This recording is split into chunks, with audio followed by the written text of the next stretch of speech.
Ini antara hotel yang sangat indah. Ya Allah, saya terkejut tengok. Nama dia Hotel Syam. Ya salam. Ui, sangat indah weh.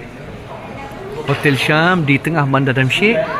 Tengok, dia ada style tradisional orang Syria. Sangat best.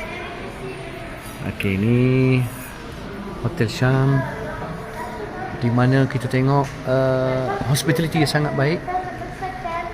Sambutan dia sangat mesra. Sangat mesra. Bergawat tengok. Dia kalau katakan nak booking kat sini, dia style Syria yang lama. Masya-Allah, masya-Allah, tabarakallah. Kita buat pusing kejap. Bismillah.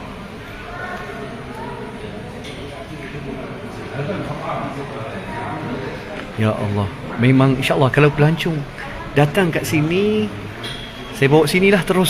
Saya tak nak ambil tempat lain lah. Sebab dia tengah-tengah bandar tau. Oh, dia ada tempat. Masya Allah. Dia ni 5 bintang. Hotel 5 bintang. Masya Allah. Oh, sini moden. Okey, ni kawasan moden. Oh, cantik. Kawasan moden ni kawasan. Oh, Masya Allah, tengok. Oh, ni ada. Cantik lah. Okey sahabat, Syria memang sangat meriah sekarang ni. Tak ada apa. Oh, ni saya dah mahal. Ada kedai pula. Oh, Masya Allah. Oh, ada kedai. Okey sahabat, kalau nak datang Syria, insya-Allah sangat-sangat diadukan. Tak ada apa. Memang alhamdulillah Syria meraihkan berlalunya 1 tahun dengan merdeka.